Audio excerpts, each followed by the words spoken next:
Hello and welcome to STC University. Today in this video we will be learning about the principles of moral reasoning. Before starting the principles of moral reasoning, let us first understand what is moral reasoning, because before understanding moral reasoning you will not be able to understand the principles.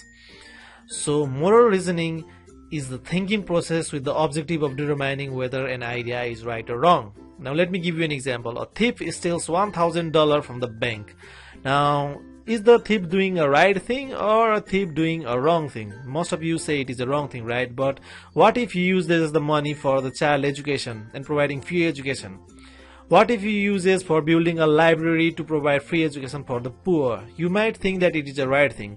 But what if you think that he might use that money for entertainment purposes, or he might use that money for drinking alcohol and spending it in an unethical way?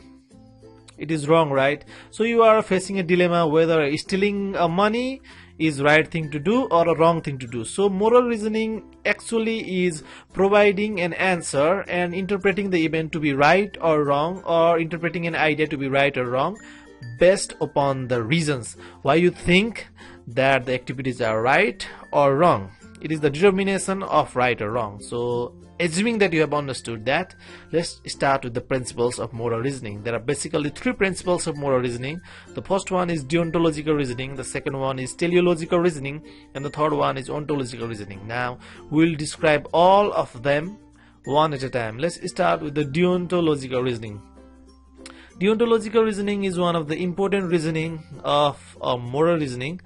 And it says that deontology is a belief that an action is wrong because it is intrinsically wrong. The good and bad consequences is not taken into an account. It doesn't matter what happens after the action is performed. If the action is wrong, then the activity is wrong and it is unethical. It judges the action to be right or wrong according to some form of moral law. Let me give you an example. There are a lot of books in the library, and there is a person who wants to steal a book from the library. Now, stealing a book is a right thing to do or a wrong thing to do. If he uses that book for building a stationery for the poor people, or he is using that book for providing medical services free of cost to other people, you might think that is right.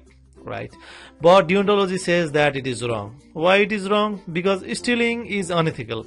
Stealing is an unethical activity. So any person who is stealing is an unethical person. It doesn't matter what he will do with that book. It does not matter if he can maximize the happiness of the people around him, but stealing is unethical, so the action is unethical. The consequences doesn't even matter. And another one, the second one, is teleological reasoning. Teleological reasoning is a little bit different from the deontological reasoning. It is not opposite of the deontological reasoning, but it is a different. Teleological is a belief that an action is wrong based on the outcome or consequences. If the outcome or consequences is good, the action in itself may be bad, but it might be good. The answer found through the teleology tend to be complex, because one thing that is right for one person may be wrong for the innocent person, right? Let me give you an example. There is our thief, a very good thief, who is trying to steal a teddy from a store. So it is a right thing to do or it is a wrong thing to do. Now what teleology says that is, it totally depends. It totally depends upon what he will do with that teddy bear. If he gives the teddy bear to the homeless children and he can maximize the happiness, or he gives to his girlfriend, he can maximize the happiness, then it is a good thing. Teleology is a realistic way of using ethics. It is how people interpret the situations, how people do the things in their daily basis. It does not have a clear-cut definition that one thing is right and one thing is wrong. It does that. Now the last one is ontological reasoning. Let's explain that too. Ontological reasoning is a different type of reasoning than the deontology and teleology. It focuses more on the character rather than actions. Ontological reasoning, what it says is, a person who has gained excellence through his virtuous activities is considered as morally right, and he is the one who is able to avoid the negative aspects of life like cowardice and vanity. So ethics is grounded in a sense that good is that which is virtuous. Now suppose there is a person, a good and honest person. What ontology says is that if the person is courageous, kind and honest, activities done by him is considered ethical. It doesn't matter what the activities are, but it is considered ethical. Ontology also speaks about the three type of person. One is more courageous. More courageous is a person that jumps into the water which doesn't think about what happens in the future. He jumps into the water without the safety measures and he dives, he drowns and he dies. Another is coward person, is the person who doesn't even think about jumping the water. And the courageous person, we should focus on being this person, because this person jumps in the water and save lives with the safety measures.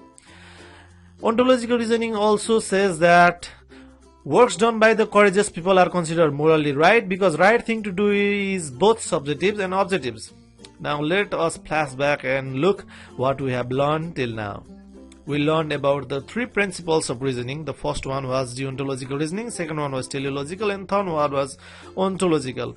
In deontological reasoning, consequences does not even matter. In teleological reasoning, consequences mattered a lot. If it is the right thing, then the activity is right. And in ontological reasoning, it is said that the courageous person does the right thing. So thank you for being a part of this presentation. Hope you liked it. Click and subscribe for more awesome videos.